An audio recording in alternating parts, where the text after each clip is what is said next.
Ladies and gentlemen, one must begin with a question of simple mathematics. How many times must a man be ejected from office before we stop pretending he possesses the judgment necessary to hold one? Lord Mandelson has managed to be forced from office not once, not twice, but a staggering 4 times. The man has exhausted the vocabulary of public disgrace.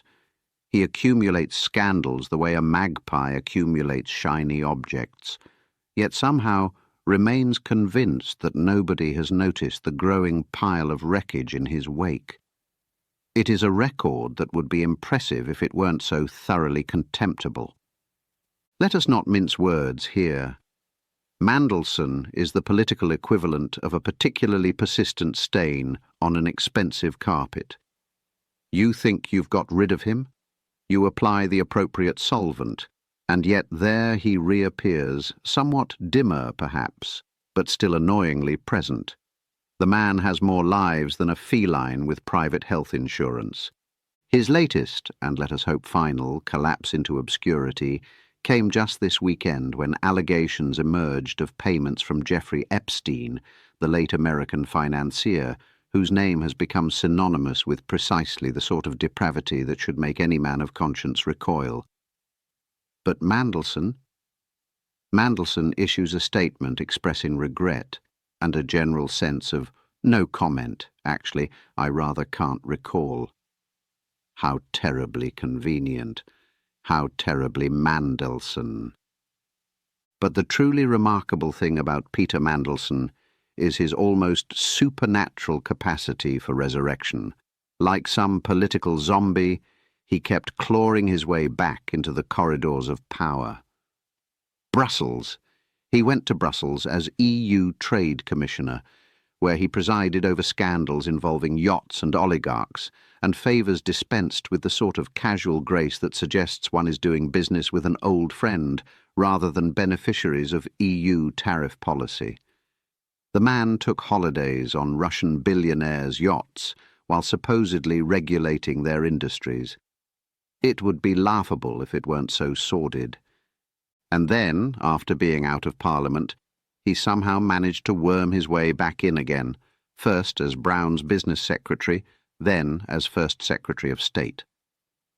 The man had died politically, been buried, and had somehow managed to claw his way out of the grave wearing a peerage. His appointment as ambassador to the United States was the crowning absurdity. The man was to represent British interests in Washington. Can you imagine? The individual who had spent his entire career cultivating relationships with the rich and disreputable, who had demonstrated repeatedly that his judgment in selecting associates was somewhere between non-existent and appalling, was now to be Britain's chief diplomat. It was as if the Foreign Office had collectively lost its mind. When the Epstein allegations emerged, the initial response was characteristically Mandelson, denial paired with vague regret. No record or recollection, he said. Of course not. The man has shown throughout his entire career a remarkable ability to develop amnesia whenever it proves inconvenient. Payments from a convicted sex offender? No recollection whatsoever. A home loan from a millionaire colleague? Completely slipped his mind.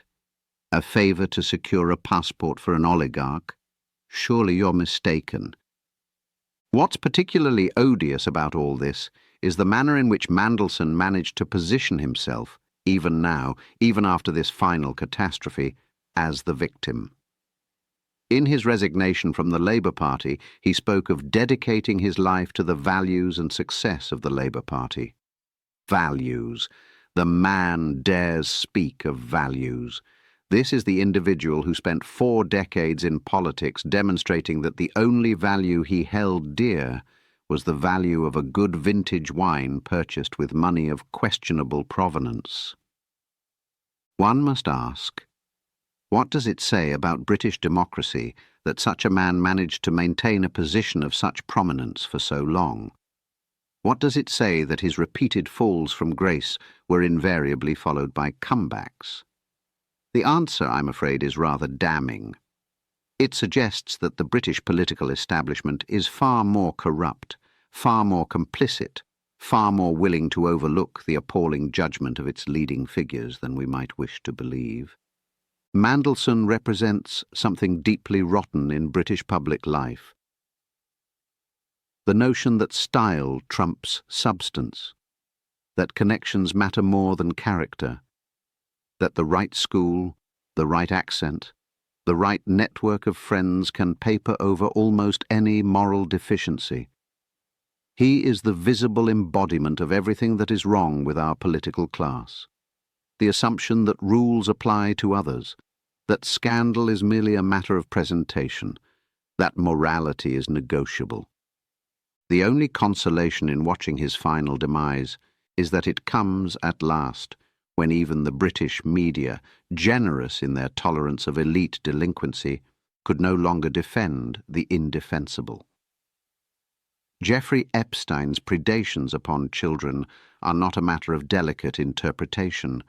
They are not a controversy to be managed by a skilled PR man. They are an obscenity, and anyone who found themselves on friendly terms with such a man, anyone who accepted his money, anyone who failed to notice that they were breaking bread with a serial abuser, is implicated in that obscenity.